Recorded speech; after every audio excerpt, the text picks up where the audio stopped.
be Space Busters BitChute csatornáját. Onnan származik ez a videó, de ez most ezen a csatornán látható. 5 Real Truth 5. Ez a csatorna címe, és erre magyar nyelven végre fel lett töltve egy nagyon fontos videó, a csíra elmélet vége. Végül is ez a kórokozó elmélet végét jelenti végül is. A videót megkértek sokan, hogy olvassam fel, illetve kommentáljam az Ayurvédának, az élettudományának tükrében, és majd egy kicsit mesélek Steve Falconerről is, arról az úriemberről, aki a Space Busters csatornát üzemelteti. Egy különleges ember, különleges a csatornája, akik angolul jól beszélnek, azok nézzék meg, nézzék végig a csatorna minden videóját, elejétől végig, és nagyon kellemes módon fognak tájékozódni a világ dolgait, illetően sok minden tekintetében. Tehát a csíra elmélet vége.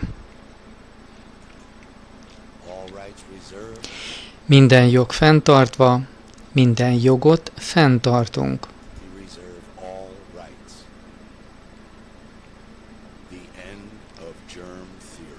A csíra elmélet vége. Közel 460 éves gondolat, hogy a kórokozók és újabban az elméleti vírusok betegségeket, fertőzéseket és haláleseteket okoznak. Ez a betegség csíra elmélete. Most ezzel kapcsolatban rögtön már az elején egy kiegészítés az Ayurvéda tekintetében. Nagyon meglepődtem, amikor az Ayurvédát hosszú évtizedekig tanulmányozva észrevettem, hogy soha nem beszélnek kórokozókról, semmiféle baktériumról, vírusokról és hasonlókról. Amiről beszélnek, azt úgy hívják, hogy ama. Ez az ama, ez egy molekuláris ragacs, egy úgynevezett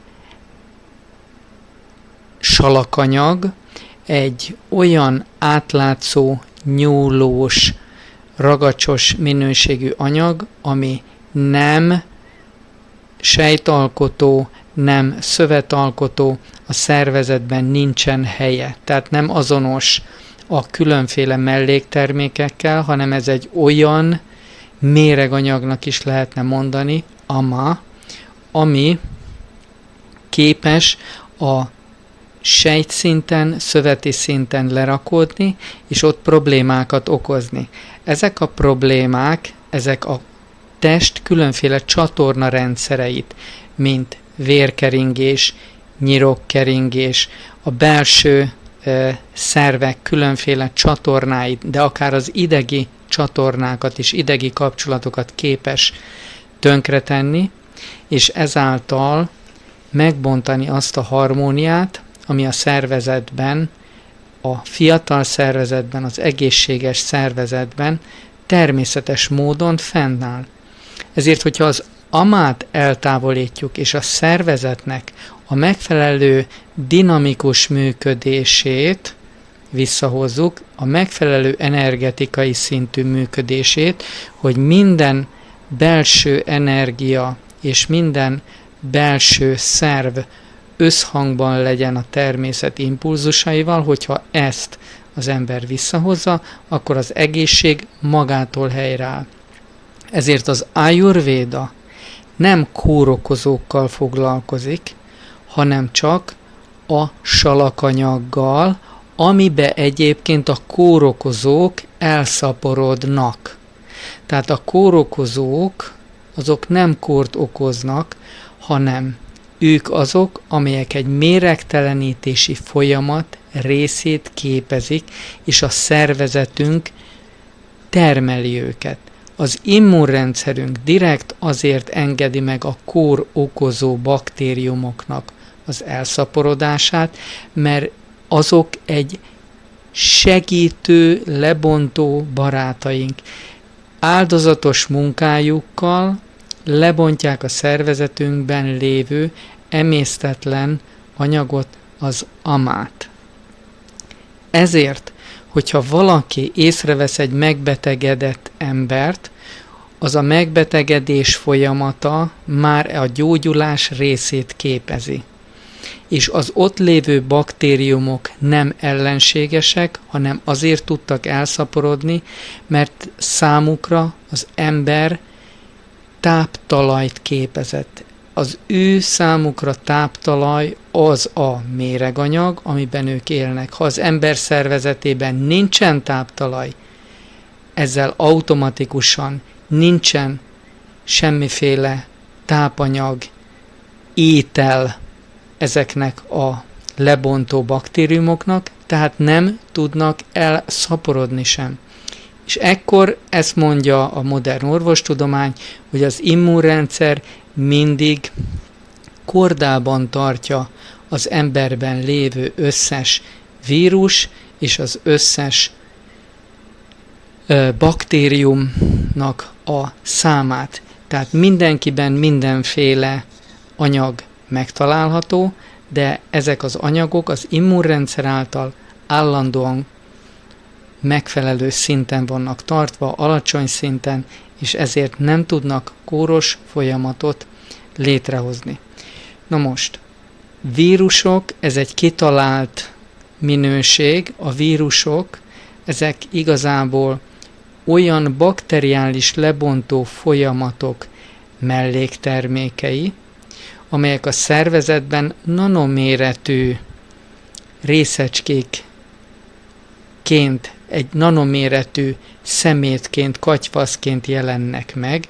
A bakteriális lebontó folyamatok során különféle gázok, savak keletkeznek, szilárdanyagok, nanoméretűek, illetve elhalt sejtek maradványai, illetve elhalt baktériumok maradványai, illetve külső biokémiai fegyverek, biokémiai anyagok bejuttatása, tehát ezek mérgezések, amik levegőbe, vízben, ételben, oltásokban vannak, tehát ezek a biokémiai fegyverek, amelyek vagy szerves, laboratóriumi úton előállított szerves folyamatok révén előállított biokémiai anyagok, fegyverek, vagy szervetlen biokémiai anyagok, nanoméretű anyagok,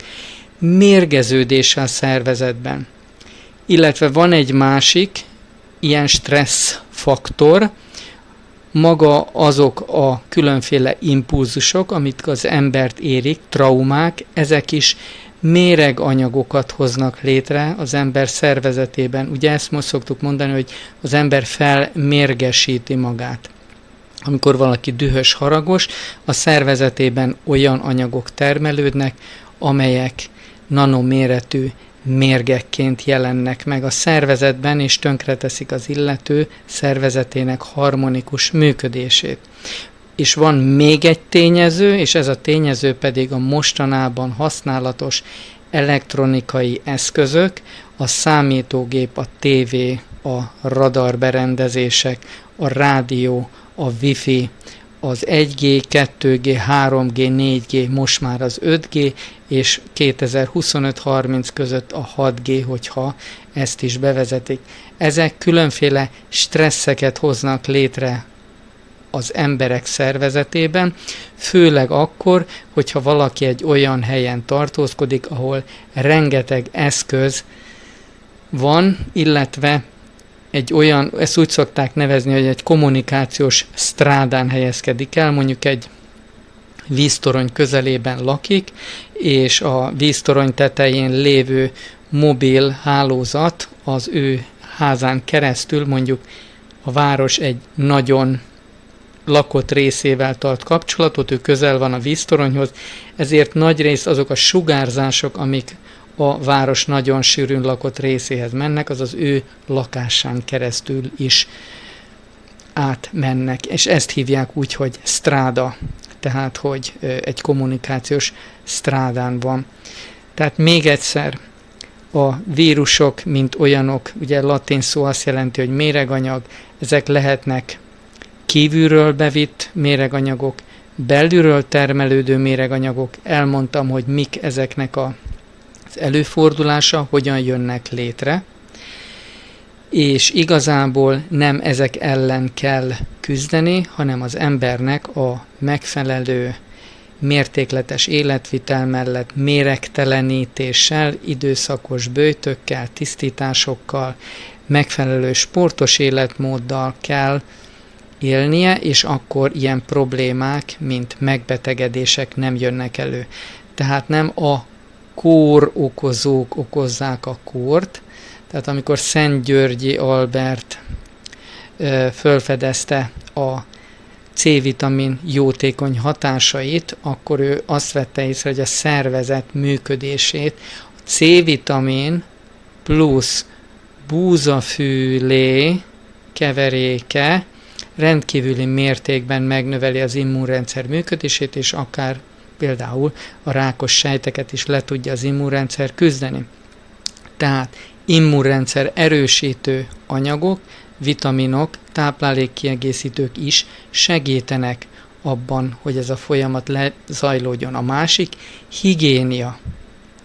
Tehát ugye Pasteur, aki azt mondta, hogy a kórokozók azok, amik a kórt okozzák, majd a filmből kiderül, nem, a halálos ágyán visszavonta ezeket a dolgait. Ezt tudhatjuk dr. Stefan Lanka Pandémia Színház videójából, tehát egyedül csak a táptalaj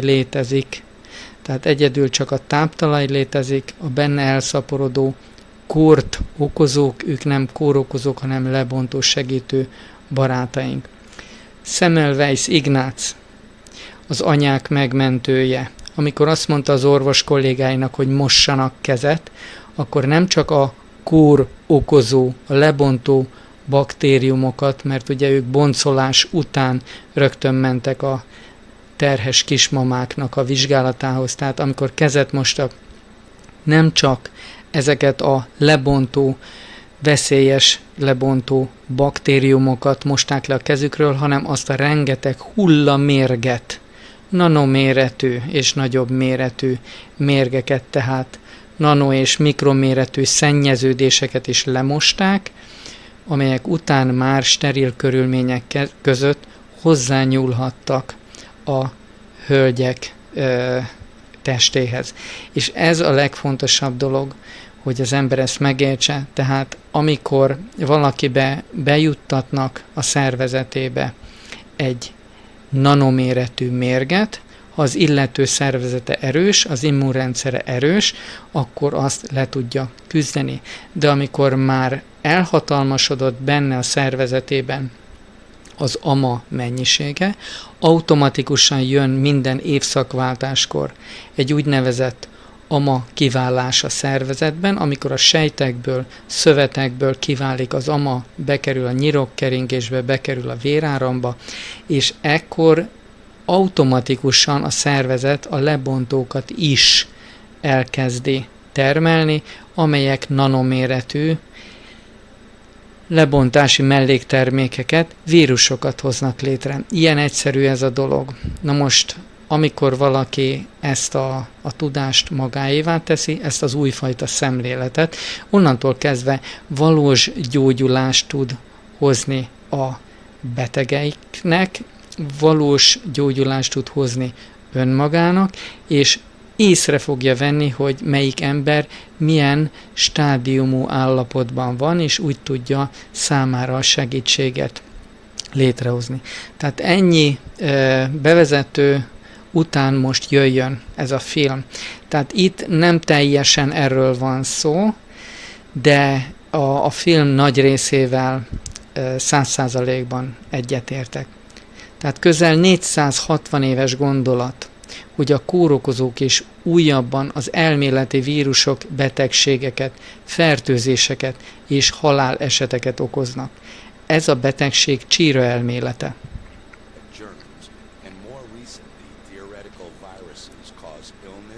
Disease and death is known as the germ theory of disease.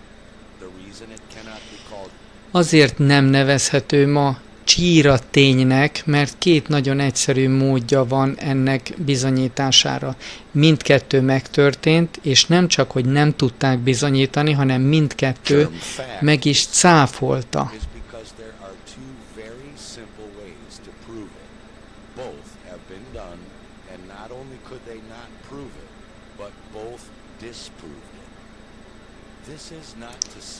Ez nem azt jelenti, hogy ne lennének más bioelektromos mechanizmusok, biorezonáns kommunikáció és közös mentális, gyógyszerészeti és környezeti tényezők, amelyek azt a látszatot keltik, hogy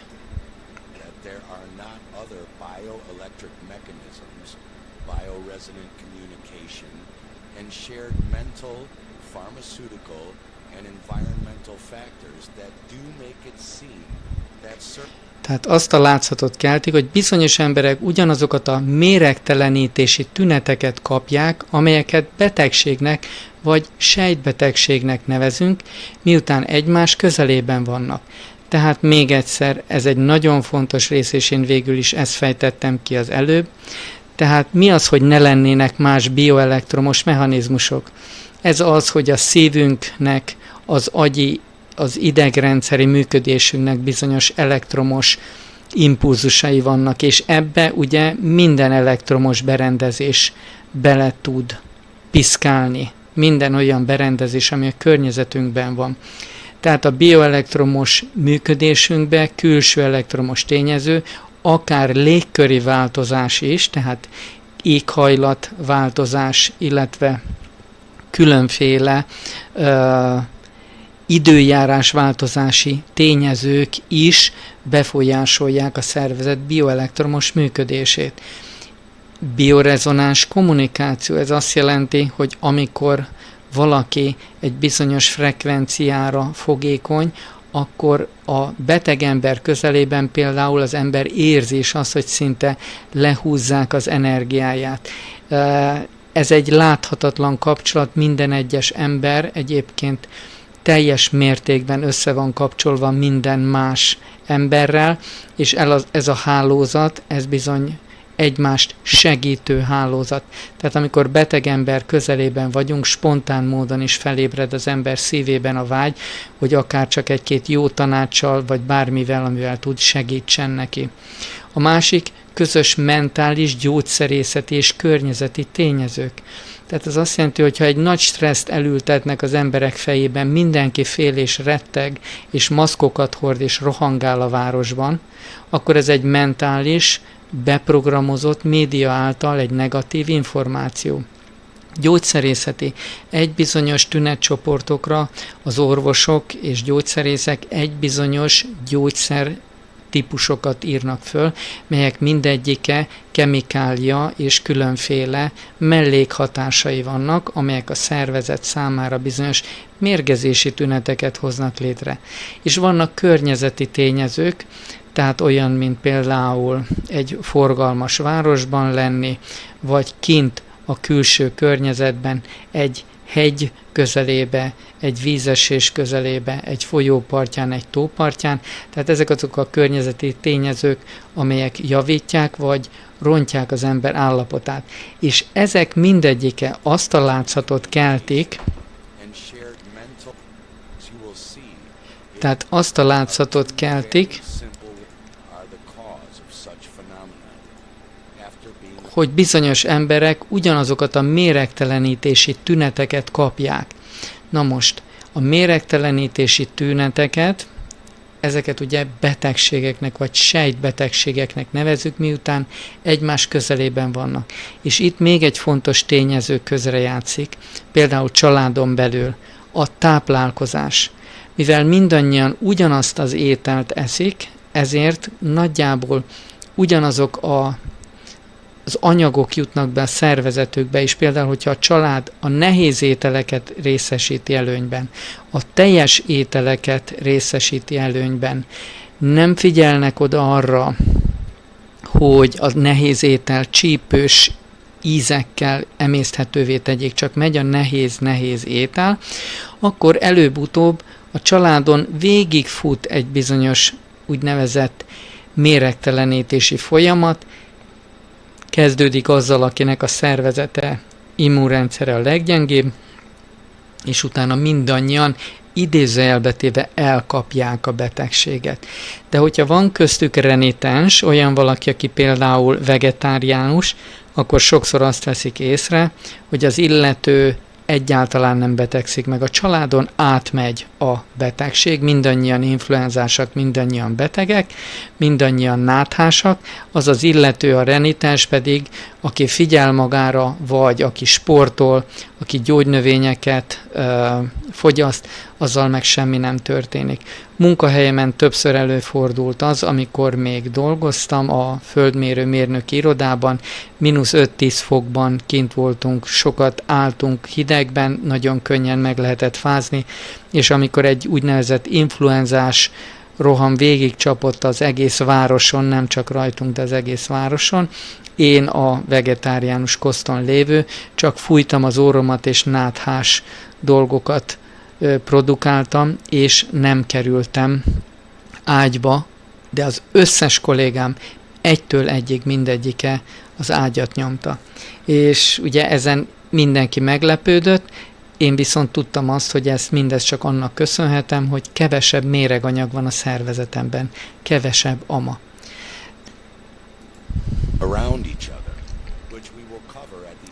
A film végén foglalkozunk majd ezzel, de amint látni fogod, nem a baktériumok vagy az elméleti vírus részecskék okozzák ezt a jelenséget.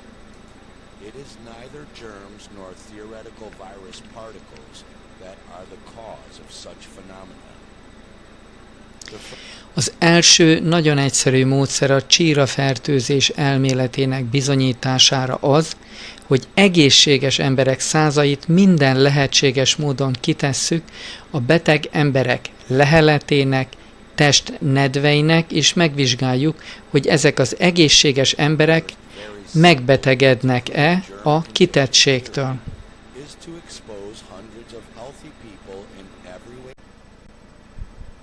A kórokozó elmélet, a csíra elmélet vége. Második rész, felolvasom. 5 Real Truth 5 csatornájáról, BitChute csatornájáról, a csíra elmélet vége, kórokozó elmélet vége videót. Második rész. Az első nagyon egyszerű módszer a csírafertőzés elméletének bizonyítására az, hogy egészséges emberek százait minden lehetséges módon kitesszük a beteg emberek leheletének, testnedveinek, és megvizsgáljuk, hogy ezek az egészséges emberek megbetegednek-e a kitettségtől. Ezt az 1918-as állítólagos spanyol nátha járvány idején megtették.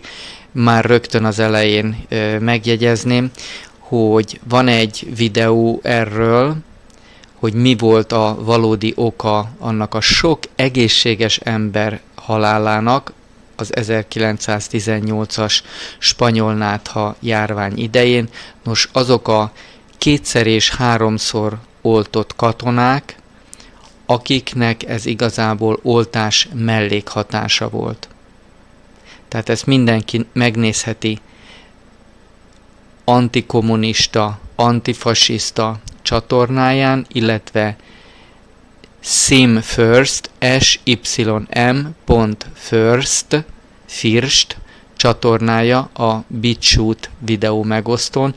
Ez a kettő közül valamelyiken ott van a hamis járványok kora első rész, ez egy 4 részes tényfeltárás, és az első rész a spanyol nátha kamuról húzza le a leplet.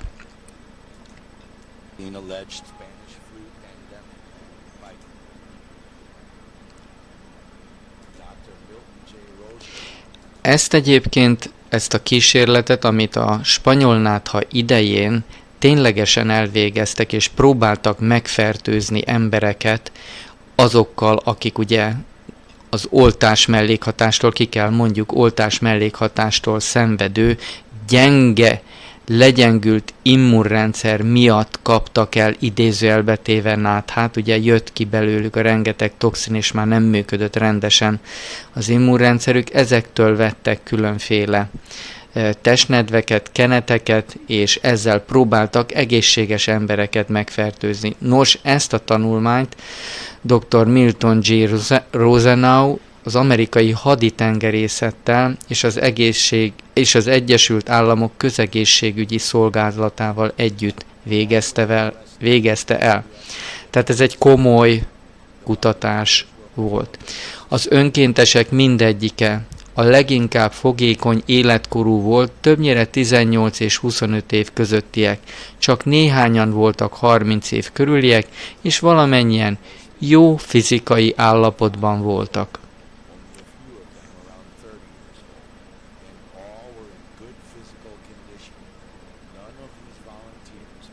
A 100 önkéntes közül egyik sem volt influenzás, tehát bennük nem volt ama, nem volt lerakódás, nem volt toxin, nem volt salak, vagy azaz nem volt emésztetlen, testidegen, molekuláris ragacs a szervezetükben. Eleinte meglehetősen óvatosan jártak el az adagolással. Azt állították, hogy a tiszta influenza bacillus tenyészetet meglehetősen mérsékelt vagy kis mennyiségben néhány egészséges önkéntes orjukaiba permetezték. És akkor egy csillaggal jelölt rész, ugye influenza bacillus tenyészetet, és a csillaggal jelölt rész, a spanyol influenza tüneteivel küzdő emberek orrváladékában és tüdőfolyadékában található baktériumok, az úgynevezett Pfeiffer bacillusok.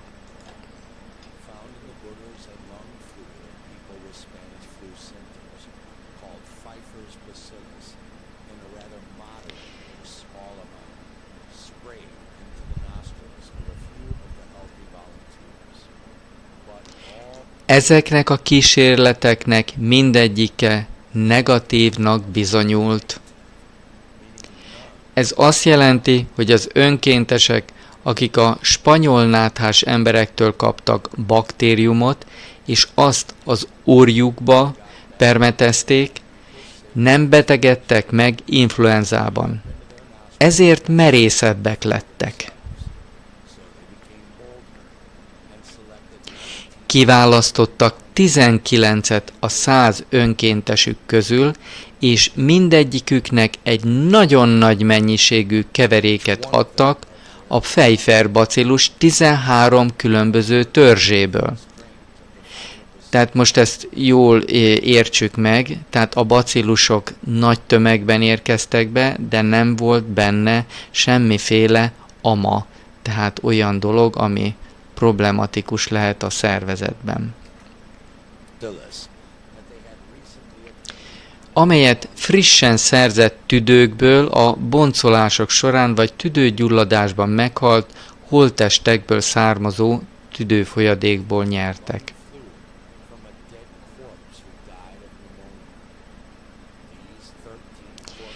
Ezt a 13 holttestből származó organizmust porlasztóval permetezték az orrukba, a szemeikbe és a torkuk hátsó részébe is, amit az egészséges önkéntesek közben be is lélegeztek.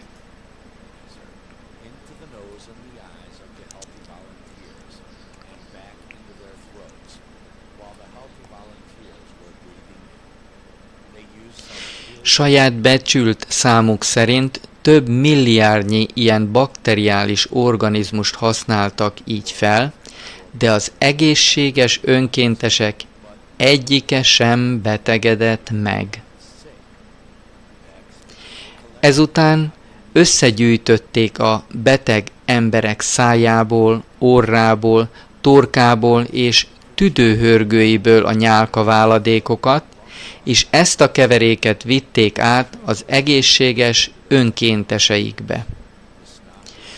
Az orrváladékot a beteg orrjukaiból tálcára fújatták, a hörgő nyálkahártyát köhögéssel nyerték ki a tüdőből, majd az orrjukak nyálka felszínéről, valamint a torok nyálka hártyájáról is mintát vettek. Nagyon gusztusos kísérlet, nem lehet mit mondani. Fúj! Mindezt összekeverték és bepermetezték minden orrjukba, az egészséges önkéntesek torkába, miközben a szemükbe is permetezték. Ezek közül az emberek közül senki sem lett beteg. Most azért gondolkodjon el mindenki a maszk őrületen, amit a média, a kamu média próbált az emberekre ráerőltetni. Biztos, hogy nem hallottak ezekről a kísérletekről, amit a spanyolnátha idején elvégeztek.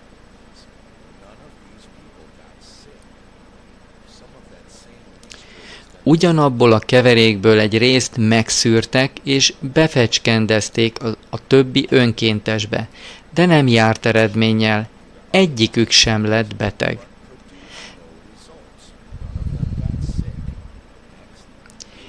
Ezután új takony és nyálka mintákat vettek új beteg emberektől, ezúttal sokkal nagyobb mennyiséget permeteztek az orrjukakba, a torokba és a szembe.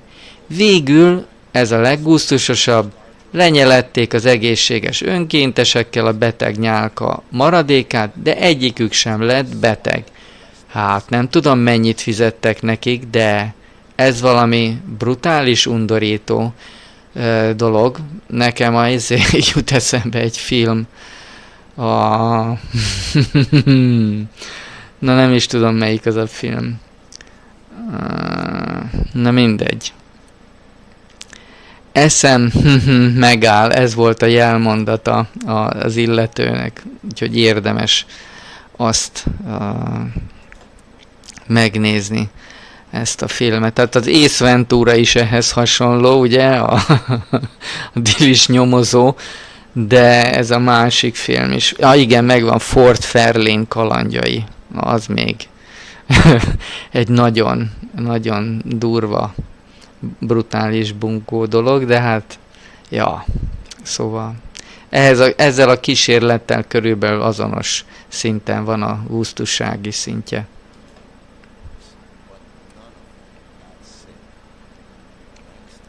Következő. Megpróbáltak azonnali közvetlen átadást betegről egészséges emberre. Kis vattacsomókat tettek a pálcikák végére, és a beteg nyálkahártyát közvetlenül az orrból orrba és torokból torokba juttatták a 19 egészséges önkéntesnek.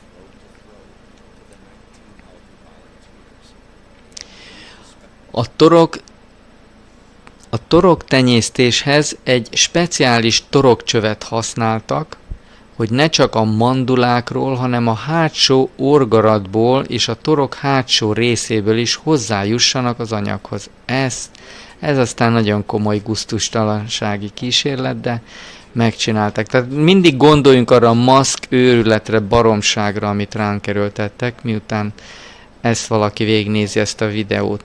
És mi történt az egészséges önkéntesek közül, akik a betegekből közvetlenül az átvitt anyagokat kapták? Egy sem betegedett meg semmilyen módon.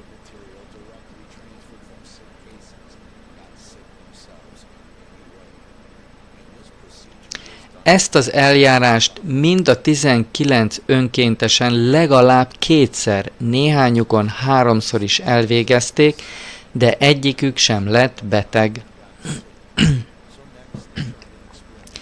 Ezután vérinjekciós kísérlettel próbálkoztak. A betegektől származó vért mind a 10 önkéntesbe befecskendezték, de egyikük sem lett beteg.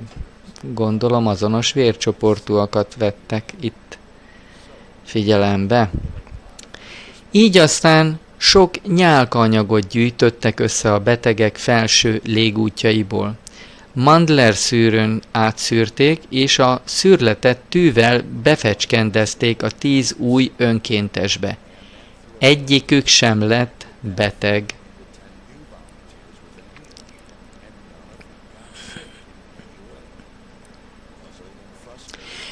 Ezután egy egészséges önkéntest vezettek egy beteg ágyához, aki leült a beteg ágya mellé. Kezet fogtak. Olyan kezű, na akkor most gondoljunk arra az erőltetett kézmosásra, amit nagyon brutális mérgekkel, bőrirritáló szerekkel gyerekekre, emberekre ráerőltettek. Tehát kezet fogtak, olyan közel kerültek, amennyire csak lehetett, és 5 percig beszélgettek. Tehát maszkok, kézmosás és baromságok semmit nem jelent, mert mi történt ezután? Az 5 perc végén a beteg olyan erősen lélegzett ki, amennyire csak tudott, miközben az önkéntes szájkosárral egymással szemben körülbelül 2 hüvelyk távolságra azt az utasítást kapta, hogy a betegtől származó kilélegzett levegőt egyidejűleg lélegezze is be. Tehát még egyszer, ezek közvetlenül egymás szájába lélegeztek, mondhatjuk így, mély levegőt vettek, tehát itt még ilyen nyálkacseppek is átmehettek, és mi történt? Ezt egymás után 5 alkalommal megismételték, majd a beteg páciens 5 alkalommal köhögött közvetlenül az egészséges önkéntes arcába. Maszkok nélkül, tehát ne felejtsük el, nem maszkok, hanem csak ilyen szájkosarak voltak rajtuk, tehát gondolom, hogy ne érjenek a szájuk egymáshoz. Mindezek után áthelyezték az egészséges önkéntest a következő kiválasztott beteghez, és megismételték az egész eljárást, még mind a 10 egészséges önkéntes meg nem tette ezt 10 beteg emberrel egymás után. Na, ez egy brutális dolog. Aztán 7 napon keresztül mindannyiukat gondosan figyelték, és igen, jól tippeltél, egyikük sem lett beteg, egy sem. Kipróbáltak egy másik kísérletsorozatot 50 emberrel, ami szintén kudarcot vallott, de ebbe a kísérletleírásban nem ment bele részletesen, mert szerinte túl hosszú volt a magyarázat. Ez Space Busters csatornáját működtető Steve Falconerre vonatkozik, tehát ő nem ment bele ebbe, mert rengeteg kísérletet végeztek, egyik se volt úgymond sikeres, nem tudták megfertőzni az embereket. Aztán kipróbáltak egy másikat 6 emberrel, ami szintén nem sikerült. Aztán feladták. Nemhogy nem bizonyították, hogy a spanyolnátha fertőző, hanem egyértelműen meg is cáfolták. Dr. Rosenau nem is az első, aki kudarcot vallott, mert írása végén arra hivatkozik, hogy már tudta, hogy dr. McCoy és dr. Ritchie hasonló kísérleteket végzett, tehát már mások is hasonló kísérletet végeztek. És mi történt? Ugye a San Francisco melletti Goat Island, Kecske-sziget karantén állomáson, ahol olyan önkénteseket vettek igénybe, akik egyáltalán nem voltak kitéve a spanyolnátha járványnak, de ők is negatív eredményeket értek el. Nem tudták reprodukálni a betegséget. Nos, eddig tartott ez a második résznek a felolvasása, remélem mindenki megértette azt, hogy amikor arra kérnek minket, hogy egy maszkot vegyünk föl, az egyszerűen nevetséges.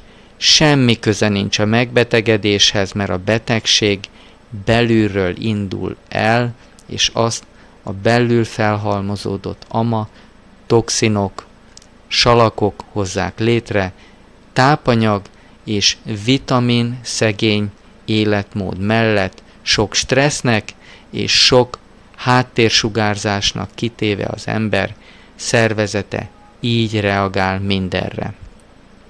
Tehát ez azt jelenti, hogy ha valakire azt mondják, hogy a butamaszkot föl kell venni, akkor nyugodtan lehet azt mondani az illetőnek, hogy ennek abszolút semmi értelme, mert a spanyol nátha idején, ami oltás mellékhatás volt, már megcsinálták ezt a kísérletet többször is, és egyik sem vezetett fertőzéses eredményre. Úgyhogy szép napot kívánok mindenkinek, és jó gondolkodást ezekről a dolgokról. Üdvözlök mindenkit! A csíra elmélet vége, felolvasás, 3. rész, 5 Real Truth 5 csatornáról.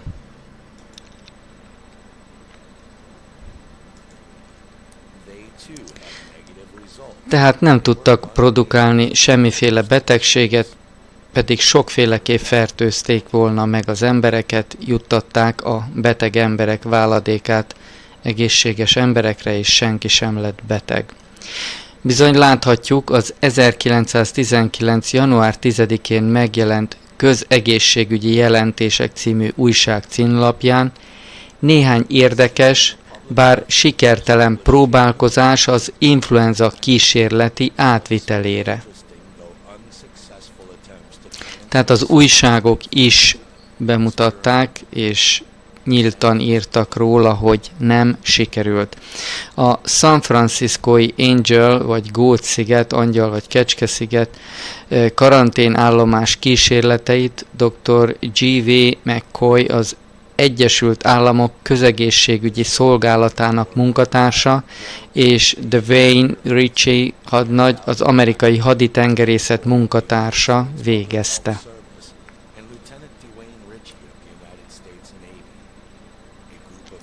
Egy 10 fős csoportot 2 darab 5 fős csoportra osztottak. Az egyik csoport 8 fejferbacillus baktériumtörzsből készült folyékony tenyészet nehéz szuszpenzióját kapta orron keresztül, szűrés nélkül. A másik csoport ugyanazt a keveréket kapta, de átesett a Berkfield N gyertyatisztítón. Az eredmények negatívak voltak, a 7 napos megfigyelés után senki sem lett beteg. Ezután 40 önkéntest 4x10 fős csoportba soroltak. A betegektől az influenza megjelenésétől számított 1-2 napon belül a felső légúti járataikból származó folyékony váladékot és nyálkahártya váladékot gyógyszercseppentővel és porlasztóval is az önkéntesek orrjárataiba juttatták. Ez elég durva, undorító kísérlet, de hát ez van. Az eredmények minden esetben negatívak voltak. Ami az influenza reprodukcióját illeti, senki nem betegedett meg. Ezt követően egy akut influenzás beteg felső légútjárataiból vett nyálkából és váladékából szűrt folyadékot készítettek, és a cseppentővel 2 önkéntes szemébe csepegtették.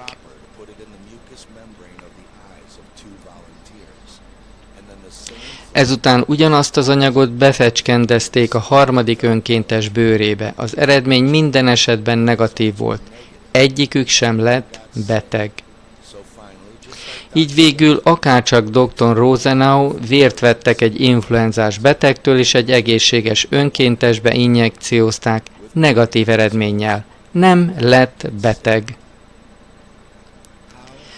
Hogyan lehetett a spanyol nátha valami rendkívül fertőző betegség, ha orvosokból és önkéntesekből álló csapatok belegörnyedve vagy cigánykereket vetve több száz önkéntessel és próbálkozással sem tudtak egyetlen embert sem megbetegíteni?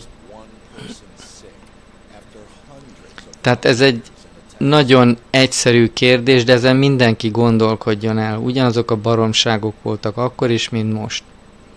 Egy sem lett beteg az egészségesek közül. Tehát a rövid válasz: nem lehetett. Körülbelül ugyanebben az időben, 1919. októberében a Journal of Medicine-ben, orvosi folyóiratban egy New York-i orvos, Alfred F. Hess, a szerkesztőnek szánt levelét olvassuk, melynek címe: További kutatások szükségesek a kanyaró és a bárányhimlő fertőző képességével kapcsolatban. Dr. Hess ezt írta a szerkesztőnek. Nemrég olvastam a folyóiratban dr. Szellár cikkének kivonatát, az ember nem fogékony a kanyarós betegek vérével való beoltásra, amelyet a John Hopkins kórházban végeztek 1919. szeptemberében.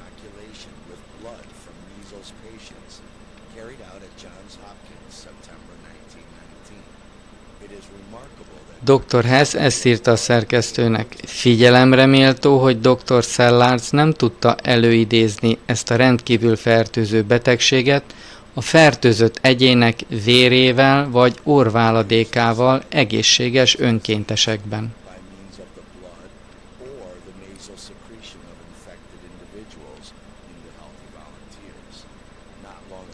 Nem sokkal ezelőtt viszont hasonlót tapasztaltam a bárányhimlővel kapcsolatban.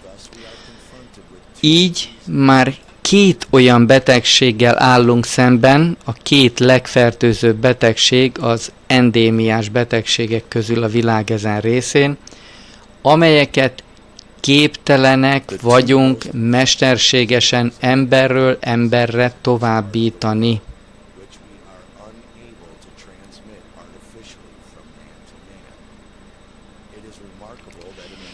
Figyelemre méltó az is, hogy a spanyolnátha járvány kellős közepén nem említi a spanyolnáthát a 2 legfertőzőbb endémiás betegség egyikeként a világ azon részén. Tehát már abban az időben tudták valószínűleg, hogy ez is oltás mellékhatás volt.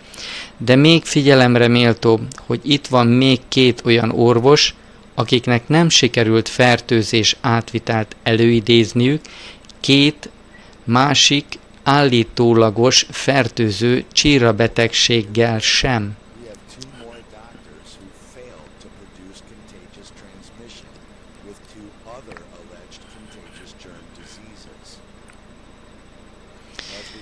Ahogy az 1918-as spanyolnátha járványtól az 1949-ben az 1950-es évek elején végzett gyermekbénulás kísérletek felé haladunk, pontosan ugyanabba a problémába ütközünk.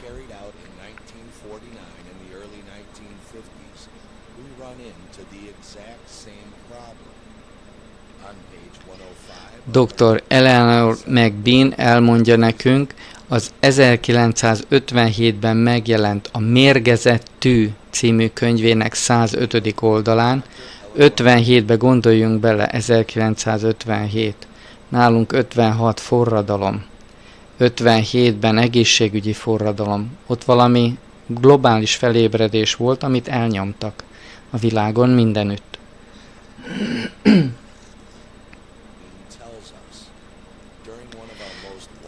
Tehát az mérgezett tű miről is ír? Az egyik legelterjedtebb gyermekbénulási járványunk 1949 során a New York Állami Egészségügyi Minisztérium által készített részletes tanulmányból nem derül ki, hogy a gyermekbénulás elkapása, terjedése, a betegség más áldozataival való határozott érintkezés által alakult-e ki? Tehát nem derült ki, hogy ez érintkezés által jött létre. Az Egyesült Államok közegészségügyi szolgálatának tanulmányaiban ugyanezt a negatív választ találta a későbbi gyermekbénulás kitörése során is. Vagyis megtudták, hogy a betegség nem fertőző. Tehát ezen minden anyuka gondolkodjon el, ugye, minden családapa, minden orvos. A A gyermekbénulás nem fertőző betegség során jön létre. Nincsenek ilyen dolgok, hogy fertőző betegségek.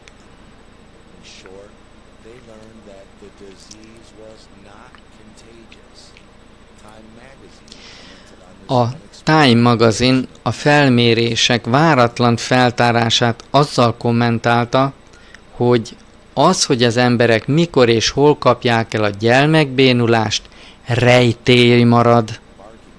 Ez nagyon jellemző rá, rejtély, nem tudni, talány. Igazából a tudomány nem mondja ki azt, hogy hamis volt az az elmélet, amire eddig építették az összes tudásukat. Tehát az a feltételezés, értsd, nulla tényen vagy bizonyítékon alapuló feltételezés, hogy a vírusok szájon és orron keresztül jutottak be, arra késztette a kísérletezőket,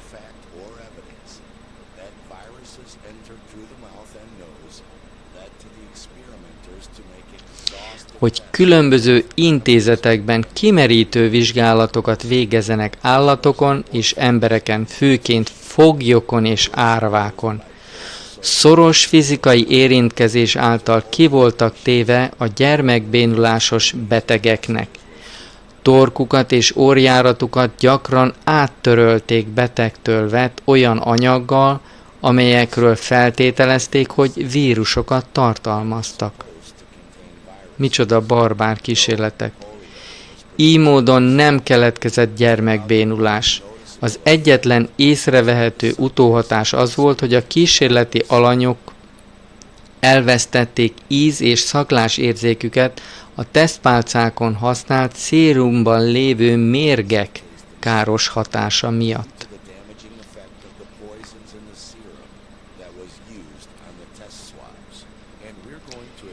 Egy ilyen sikertelen gyermekbénulási tanulmányt együtt is meg fogunk vizsgálni a film későbbi részében, hogy magad is meggyőződhess róla. Az 1950-es években és néhány esetben még tovább az orvosok kísérleteztek foglyokon, árvákon, katonákon és még újszülött csecsemőkön is az alanyok teljes beleegyezése nélkül, vagy megtévesztve az alanyokat a beavatkozás céljával kapcsolatban. És ez manapság is ugyanígy történik, sajnos.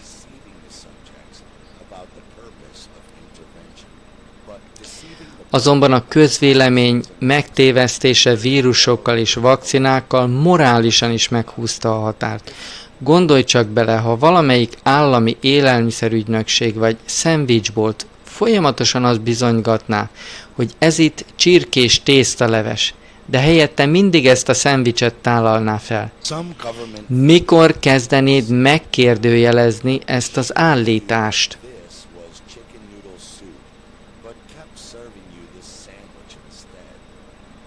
Tehát, hogy értse mindenki, hiába mondják azt, hogy hát nem tudjuk, hogy hogyan terjed át ez a kórokozó ide-oda, amoda, jaj, nem tudjuk, hogy terjed át, úgy terjed át, hogy nem terjed át. Tehát nem jó maga az elmélet. Már megint egy szendvicset adnak a csirkeleves helyett az emberek elé.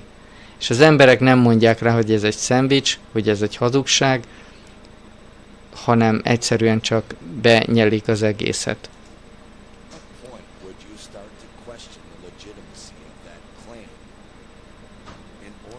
Annak érdekében, hogy megértsük a Big Pharma, a nagy gyógyszeripar által szponzorált virológusok gondolkodásának logikai tévedéseit, és meglássuk a Petri csészében végzett kísérletek nyilvánvaló hibáit,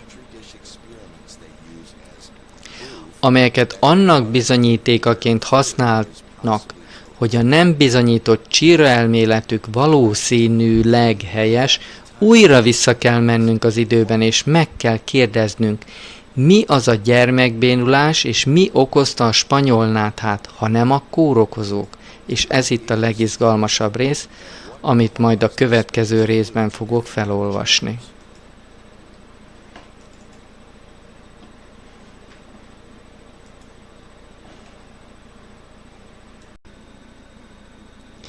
A kórokozó elmélet vége, a Csíra elmélet vége című videó felolvasásának 4. része következik. Az eredeti felvétel a BitChute videó megosztón 5 Real Truth 5 csatornáján található. Innen olvasom fel. 15. perc környékén járok. Tehát annak érdekében, hogy megértsük a Big Pharma, a nagy gyógyszeripar által szponzorált virológusok gondolkodásának logikai tévedéseit, és meglássuk a Petri csészében végzett kísérletek nyilvánvaló hibáit, ahhoz mire van szükségünk?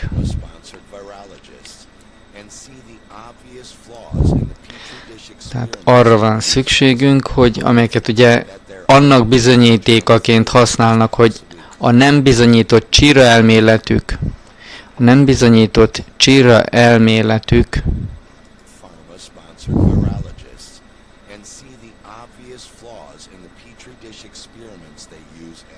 valószínűleg helyes, tehát a Csírent valószínűleg helyes. Újra vissza kell mennünk az időben, és meg kell kérdeznünk, mi az a gyermekbénulás, és mi okozta a spanyol náthát, hanem a kórokozók. Tehát most jön az, hogy milyen mérgezések történtek, és ez a legfontosabb, mert az összes járvány az mindig mérgezéssel jár. Tehát valamilyen mérgezés történik, nincsenek járványok, nincsenek kórokozók, egyszerűen csak tömegmérgezés van. Levegőben, vízben, oltásban, ételben. És pont, nincsenek, soha nem is voltak járványok, és ezt mindenkinek meg kell értenie, mind tömeges mérgezés volt. Nincsenek kórokozók, lebontók vannak.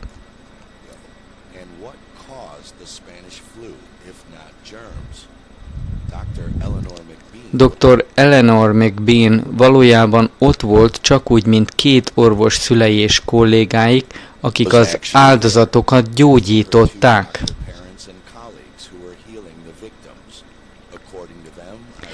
Szerintük ironikus módon a spanyol influenza járványt több mérgező oltóanyag okozta, amelyet több mérgező gyógyszer hozzáadásával életben tartottak, tehát beoltották őket, plusz még mérgező gyógyszereket is adtak az embereknek.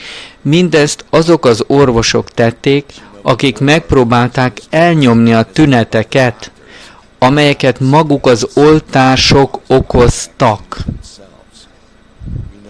Tudjuk, hogy a Rockefeller Orvosi Kutatóintézet nagyszabású bakteriális agyhártya-gyulladás elleni oltási kampányt végzett az amerikai hadseregben 1917-18-ban, melyet Frederick Lamont Gates felügyelt, apja Frederick Taylor Gates felügyelete mellett.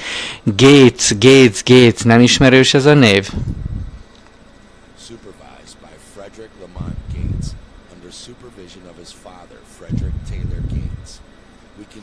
Láthatjuk az egyik publikált tanulmányt, amelyet 1917 végén a Kansas állambéli Fort Riley-ben végeztek katonákon. A spanyol nátha járvány kezdetén, ahol a katonák 4 10 napos időközönként 3 növekvő dózisú bakteriális agyhártya-gyulladás elleni vakcinát kaptak. Tehát brutális, 4 10 napos időközönként. Még ha tudatlanul is oltáspárti vagy, mennél és beadatnál 3 növekvő adag gyermekbénulás, influenza elleni védőoltás vagy COVID-19 oltást 2 hét alatt?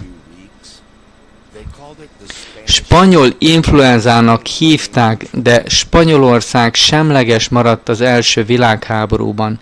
Német tengeralattjárók ellenőrizték partjaikat, így az USA-nak még katonái és bázisa sem volt Spanyolországban.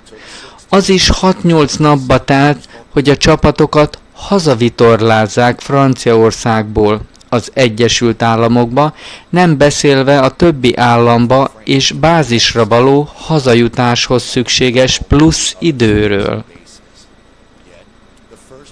Mégis, az első bejelentett spanyol influenzás esetek pontosan ugyanabban az időben törtek ki, nem Európában, hanem szerte az Egyesült Államokban.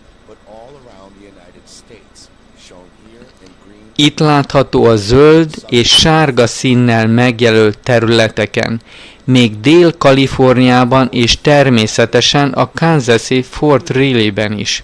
Ha az Egyesült Államok fontos katonai bázisainak térképét, ahol tömeges oltások zajlottak, a készjárvány kitörési térkép fölé helyezed, ezek pontosan megegyeznek.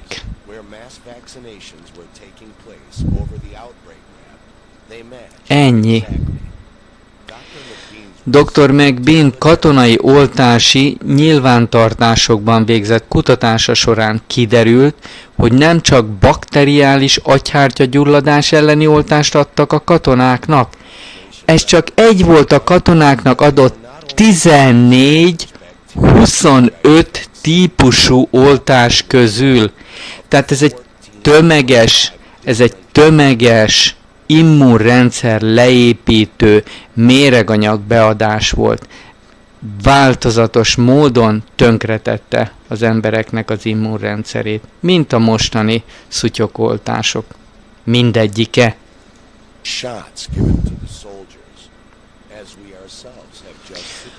Amint azt mi magunk is az imént láthattuk, miután közzétették a COVID-19 vakcina biztonsági adatlapját, amelyről azt remélték, hogy 75 évig lezárva maradnak, a 30. oldalon több mint 1300 betegség 9 oldalas listája látható. Most nem akarom egy kicsit se lenézni azokat a tudományos erőfeszítéseket, amit az orvostudomány modern képviselői végeznek. De 1300 betegség 9 oldalon. Ezen már gondolkodjanak el az emberek. Mi ez, ha nem fűrészelés? Egyetlen egy betegség van, méreganyagokat juttattak be a szervezetbe. 1300 féleképpen jelent meg, de ez lehetne 1500 vagy 6500, attól függően, hogy mennyire változatos a méreganyagok beadásának sorrendje, ideje, minősége. Tehát ez megint csak fűrészelés, nem lehet másképp mondani. 1300 betegség, hát már gondolkodjanak már el az emberek egy kicsit ezen. 1300 betegség, ennyi nincs ennyi a világon. Ez csak mind fűrészelés, mind kitaláció, mind valami labella, valami kis ráhúzott név, valami bélyeg egy bizonyos tünetre, de hogy mi okozza azt a fene se tudja. Hát a méreganyag a szervezetben.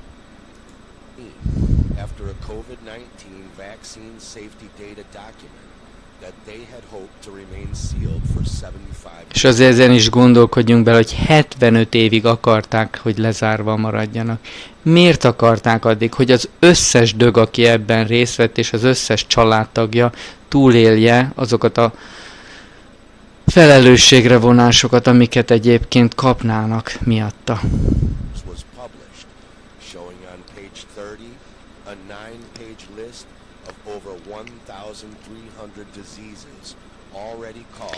Tehát ezeket az 1300 fajta betegséget, amelyeket már csak egy dózis, COVID-19 vakcina beadása is okoz világszerte.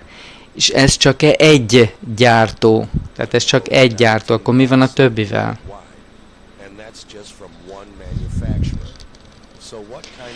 Tehát milyen betegségeket kaptak ezek a katonák egyszerre 14-25 különböző vakcina kombinációjától?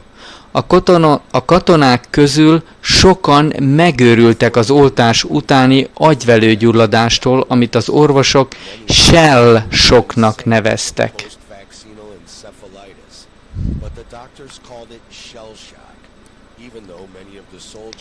Annak ellenére, hogy sok katona soha nem hagyta el az amerikai földet. A 14-25 mérgező oltóanyag által előidézett konglomerátum betegség zavarba ejtette az orvosokat, mivel még soha nem volt olyan oltási körforgásuk, ahol annyiféle oltást használtak volna.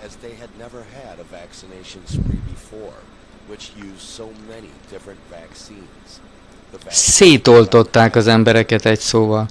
Az oltások magas lázzal, extrém gyengeséggel, hasi kiütésekkel és tifuszra jellemző bélrendszeri zavarokkal jártak. Na most egy kis ajurvédikus kiegészítés. Minden egyes olyan méreganyag, toxin, ami bejut a szervezetbe, anyagcsere problémát okoz. Nagyon komoly anyagcsere problémát. Az anyagcsere problémát a szervezet úgy próbálja megoldani, kiküszöbölni ezeket a méreganyagokat, hogy különféle lebontókat visz oda, különféle baktériumokat, amelyek ezeket a toxinokat megpróbálják bekebelezni, megenni.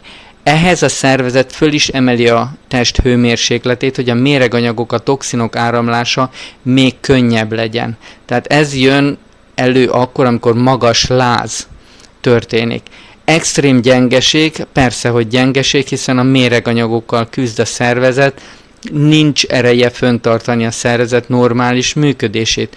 Hasi kiütések, a pittadósa, az anyagcsere, a tűz- és vízelem kettős minőségének fő területe, a has területe, a törzs területe, a tüdő felső részétől egészen az alhasig terjedő terület. Tehát azért vannak itt ezek a kiütések, mert a bőrön keresztül is jön ki a méreganyag. És tifuszra jellemző bélrendszeri zavarokkal jártak, mert felszívódás szintén egy anyagcsere probléma zavarral jár, ez a komoly mérgezés együttes. Egyszerűen szörnyű az embereknek, főleg az orvosoknak az a tudatlansága, amivel a szénné oltott embereket kezelték.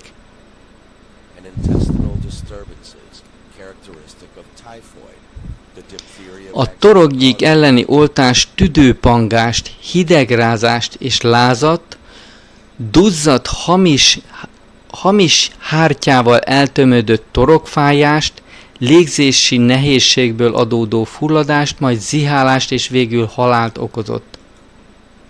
Na tessék, ez még egy gyönyörűség.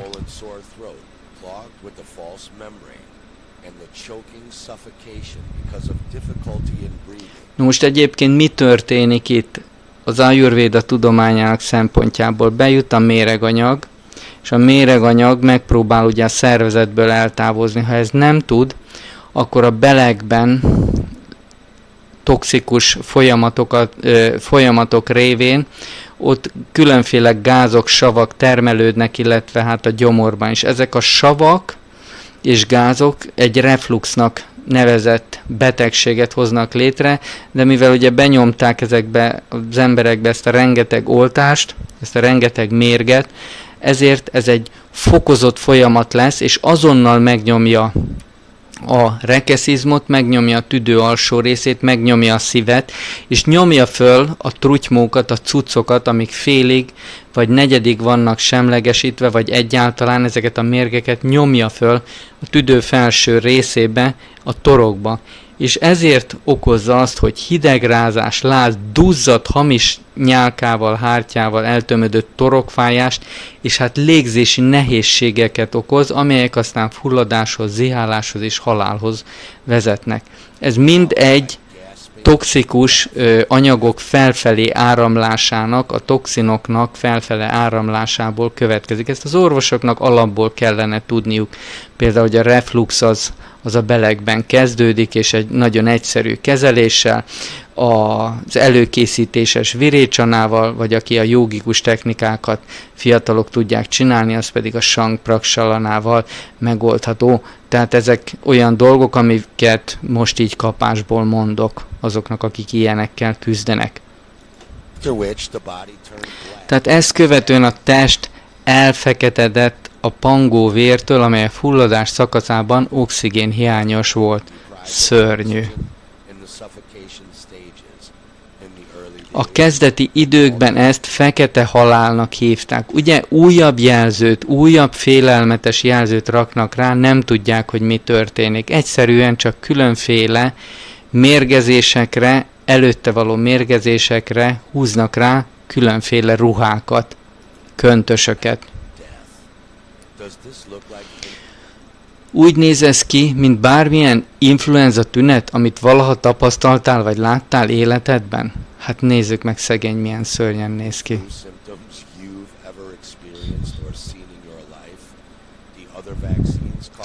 A többi vakcina saját reakciókat vált ki. Bénulást vagy gyermekbénulást, agykárosodást, állkapocs zárat és egyebeket. Tehát különféle görcsöket, idegi sérüléseket. Amikor az orvos megpróbálta a tifusz elleni vakcinák mellékhatásának tüneteit erősebb vakcinával elnyomni, az a tifusz rosszabb formáját okozta, amelyet paratifusznak neveztek el. Na most megint látjátok, mennyire szörnyű ez a dolog. Van valami probléma, a problémára ahelyett, hogy a toxinokat eltávolítanák, és életet támogató tápanyagokat, életet támogató enzimeket, életet támogató vitaminokat juttatnának be a szervezetbe, nyomelemeket, mindenre, amire szüksége van a szervezetnek, még több mérget raknak be, és erre lesz a tifusz rosszabb formája, paratifusz, mint a rák, és akkor lesz egy turbórák, ugye ismerjük ezt a hülyeséget, amit kitaláltak, turbórák, nem, turbomérgezés okozta halál. Miért nem ezt mondják? Turbomérgezés okozta halál, turbóoltás okozta halál, turbótifusz nem, turbóoltás okozta turbós tifusz döghalál. De fölmérgesítenek ezek. De amikor kitaláltak egy erősebb és veszélyesebb vakcinát ennek elnyomására, egy még rosszabb betegséget hoztak létre, amire még nevük sem volt. Még nevet se találtak rá. Most gondoljunk bele. Nem akarták elmondani az embereknek, hogy mi is ez valójában, a saját Frankenstein szörnyük, amelyet ők maguk hoztak létre oltó anyagaikkal és elnyomó gyógyszereikkel. El akarták hárítani a felelősséget a vakcináikról, ezért spanyol influenzának nevezték el. Ez megmagyarázza a katonákat. De mi van a rendes civilekkel? Ugye?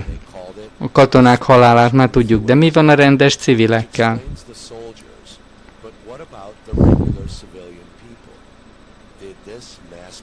Vajon ez a maszk nélküli testgyűjtő tudta az igazat?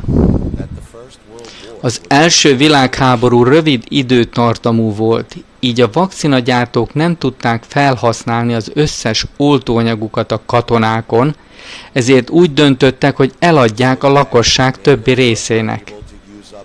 Már megint ez a kufár idiótaság.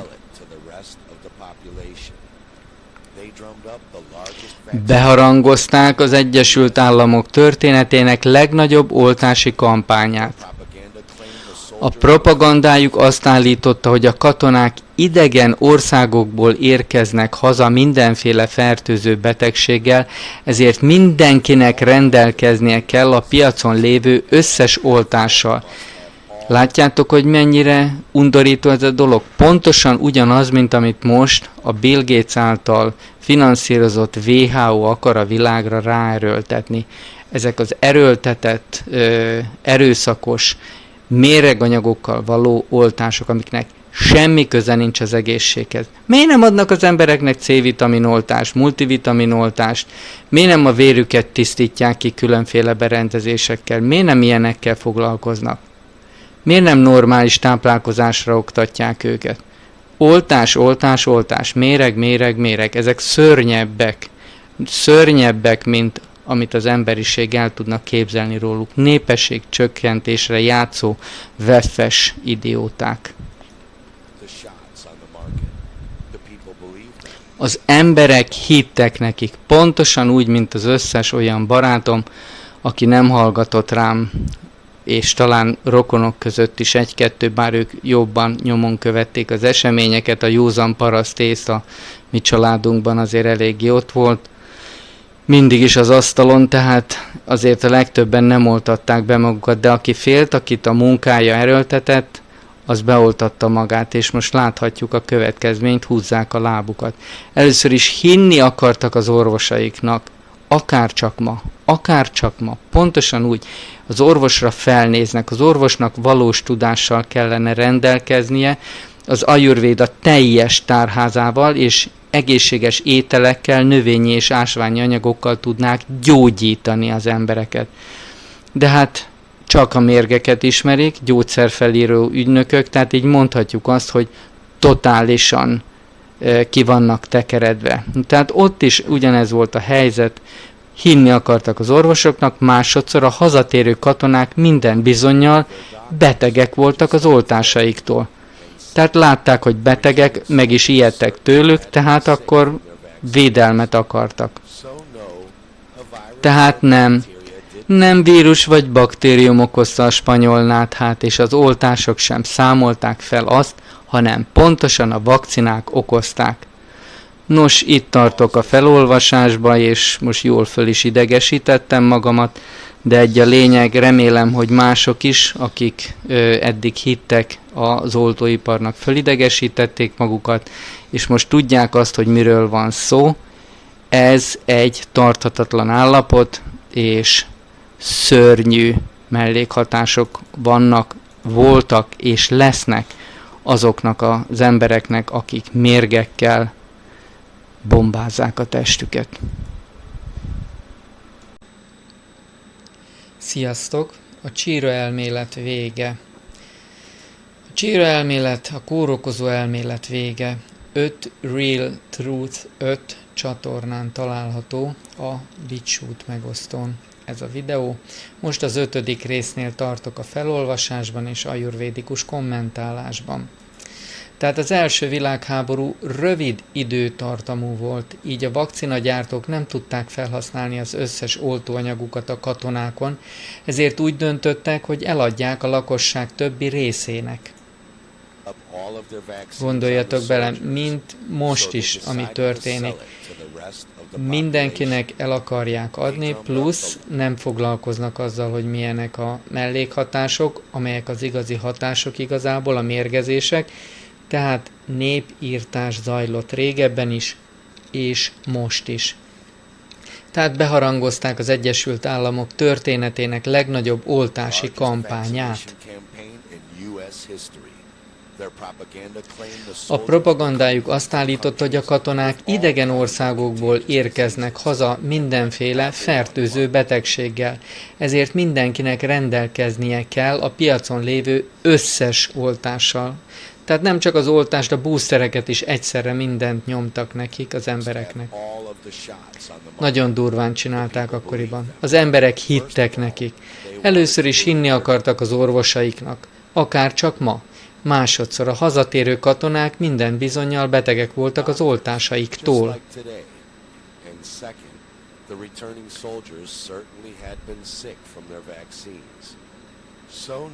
Tehát nem vírus vagy baktérium okozta a spanyol náthát, és az oltások sem számolták fel azt, hanem pontosan a vakcinák okozták.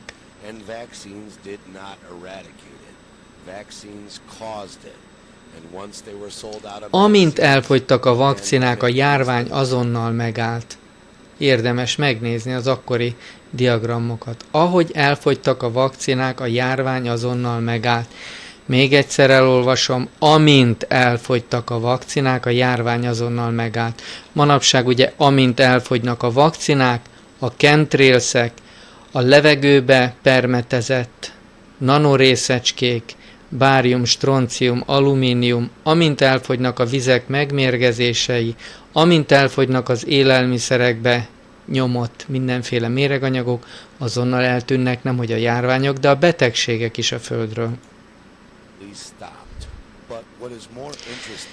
De ami még érdekesebb dr. McBean-nel és orvos szüleivel kapcsolatban, akik maguk is átélték a spanyol nátha járványt, az az, hogy az ő vallomásuk is megcáfolja a fertőzés mítoszát.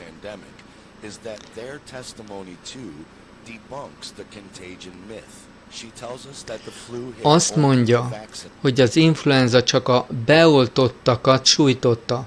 Azok, akik megtagadták az oltást, megúszták a náthát. A családja minden oltást visszautasított, így mindannyian jól voltak.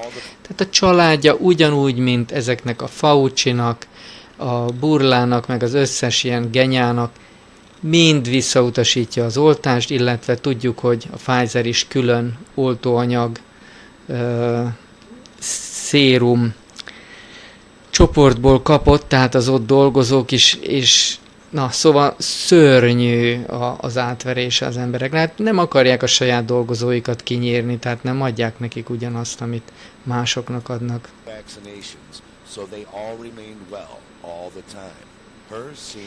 Úgy tűnt, az övéké volt az egyetlen család, akik nem kapták el az influenzát, ezért orvos szülei házról házra jártak.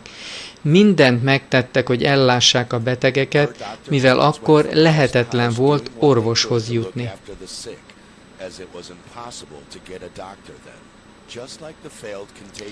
Csak úgy, mint a sikertelen fertőzési tapasztalat, amelyet már megbeszéltünk.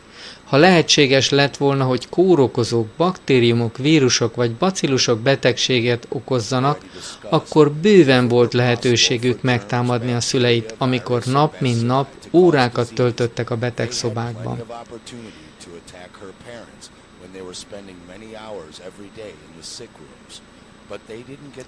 De nem kapták el az influenzát, és nem is vittek haza olyan baktériumokat, amelyek megtámadták volna a gyermekeket, vagy bármit is okoztak volna.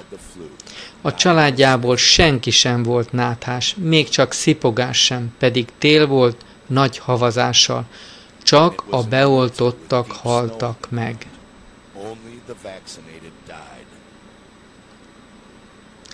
Aztán van egy furcsa esetünk a két orosz sziámi ikerről, Masáról és Dasáról, akiknek külön tüdejük és szerveik voltak, de mivel a keringési rendszerük összekapcsolódott, ugyanazon a véren osztoztak.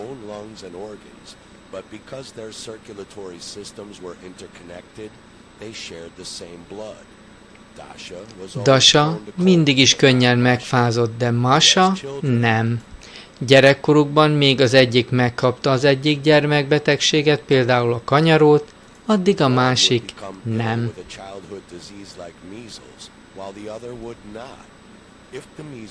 Ha a kanyaró egy kórokozó, akkor mindkét testben és a kollektív véráramban is jelen lett volna.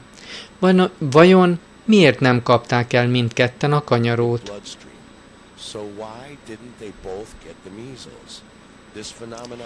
Ez a jelenség a lányoknál újra és újra megjelent, az influenzát, a megfázást és más egyéb gyermekkori betegségeket külön-külön igen, de soha együtt nem tapasztalták. Ez megmagyarázná, hogy Dr. Szilárd, John Hopkins és Dr. Hess, New York miért nem tudta átadni a kanyarót vagy a bárányhimlőt egyetlen kísérletében sem, mert a csíra elmélet értelmetlen áltudomány, tehát a kórokozó elmélet értelmetlen áltudomány. Ezért féltünk, és ugye mindenféle baja volt minden embernek a maszkokkal, meg kézmosással, meg mindenféle kézfertőtlenítéssel, meg sterilizáció, meg mindenféle baromságokkal, amikkel foglalkoztak iskolákban, köztereken, meg mindenütt a plandémia idején. Később kitérünk arra, hogy valójában mik is ezek, de először a virológiai tévhitek és a csalások kezelése érdekében foglalkoznunk kell a gyermekvénulással. Ez még egy nagyon izgalmas dolog, tehát a gyermekbénulás. Mert sokan még most is attól félnek, nehogy a gyerekük megbénuljon, be kell oltani gyermekbénulás ellen. Na figyeljük meg, hogy mi okozta valójában a gyermekbénulást.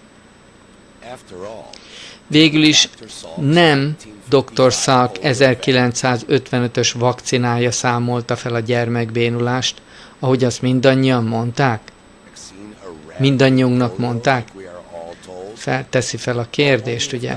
Nos, csak akkor, ha Dr. Salk feltalált egy időgépet is, amivel 7 évet visszament 1948. decemberéig, és akkor adta volna ki az oltóanyagait, mert akkor már szinte nem voltak gyermekbénulásos esetek.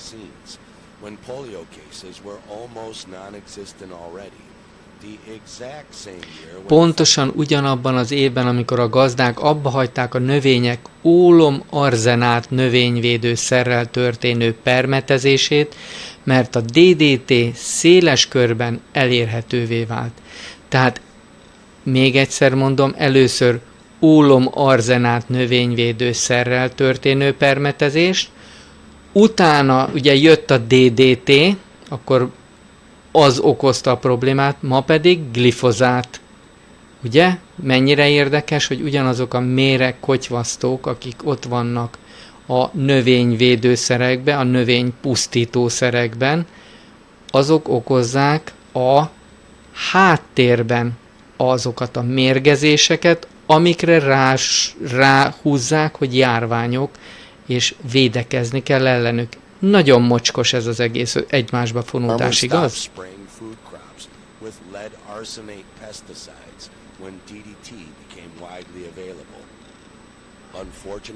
Sajnos rövid életű volt, mert mint kiderült, a DDT még veszélyesebb idegméreg, mint az ólom-arzenát, és közvetlenül a DDT tömeges terménypermetezése után, tehát gondoljunk bele, a DDT tömeges permetezése után 1949 elején hirtelen a gyermekbénulásos esetek új hulláma jelent meg, ami 80%-kal magasabb volt, mint az ólom-arzenát okozott. Tehát mint az egyik méregnél elősebb méreg erősebb gyermekbénulásos eseteket hozott létre. És ezért kombinálták a dolgokat a mocskok, és elkezdték szénné oltani az embereket.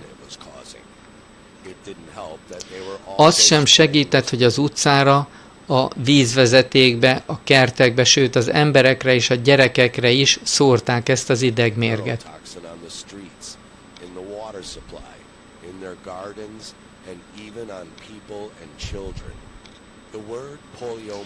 A poliomielitis gyermekbénulás szó a görög poliosz szóból származik, ami szürkét jelent. A mielosz jelentése csontvelő, és az itis gyulladást jelent.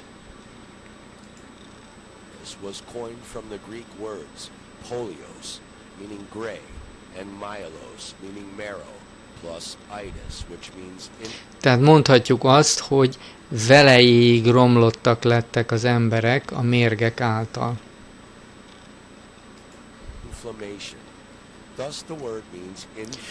A szó tehát a gerincvelő vagy az agy szürke állományának gyulladását jelenti, vagy bárhol a testben, ahol szürke állomány található.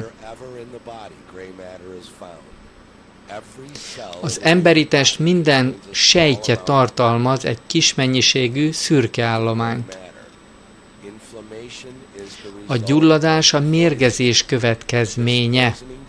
Ez a mérgezés károsítja a sejtszerkezetet, ami bénulást és az esetek 5-10%-ában akár halált is okozhat.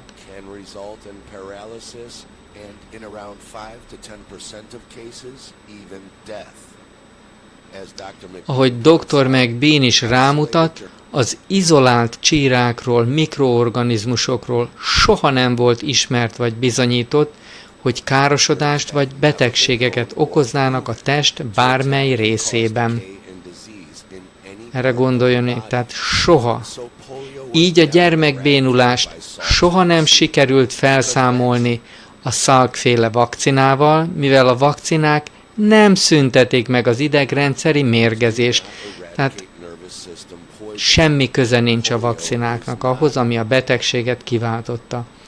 A gyermekbénulás nem vírus, nincs bizonyított elmélete.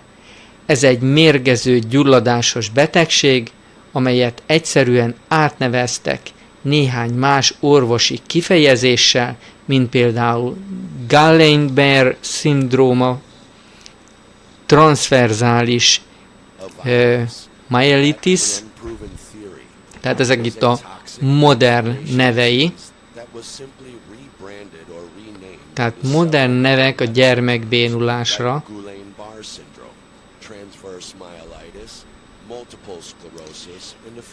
Szklerózis multiplex és még néhány más, amelyeknek pontosan ugyanazok a szürke állomány mérgezési tünetei vannak, mint a gyermekbénulásnak.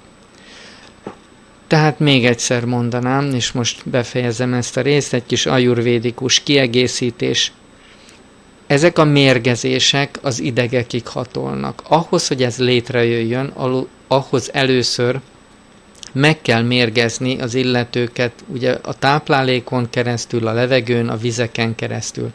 Először oda bekerült ez az ólomarzenát, utána a DDT, ma pedig, ugye, ami az idegeket gyilkolja, azok a szerek, azok a növényvédőszerek, amelyek glifozát tartalmúak és egyéb más toxikus idegmérgeket tartalmaznak.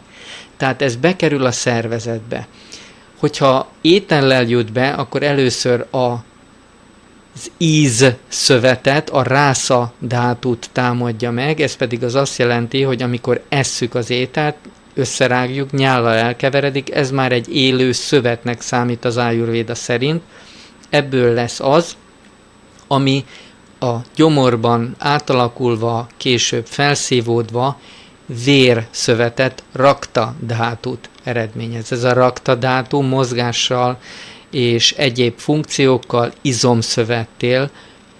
izomszövetté, mamsa dhátúvá alakul. Ez az izomszövet később, illetve raktározódnak a különféle anyagok, méda dhátúvá alakul, azaz zsírszövetté. És itt jön egy érdekesség, hogy ez a zsírszövet további átalakulása és akkumulálódása a különféle anyagoknak már táplálni tudja az aszti dhátút, a csontszöveteket, ugye? Na ez az, ami már a velejéig, a csontvelejéig hatol a dolgoknak. És még mélyebbre hatolnak a tápláló vagy a méreganyagok, és ezután már következik a madzsa dhátú, azaz az idegszövet. Tehát ekkor már az idegekig jut. Tehát ezen a folyamaton át kell mennie az ételnek, és az étellel keveredett méregnek is, tehát csak egy idő után jön elő ez a mérgezési tünet. Ahogy egyre súlyosabb fázisba jut az étel átalakulása, illetve a méreganyag átalakulása. És legutoljára a szaporító szövetbe kerülnek bele a táplálanyagok, és ugyanúgy, hogyha mérgezett az étel, akkor a mérgek, így a sukra dhátú is megfertőződik a mérgek által, ami ugye régebben ólomarzenát volt, utána DDT, most pedig ez a fránya glifozát. És innentől folytatom majd a következő részt.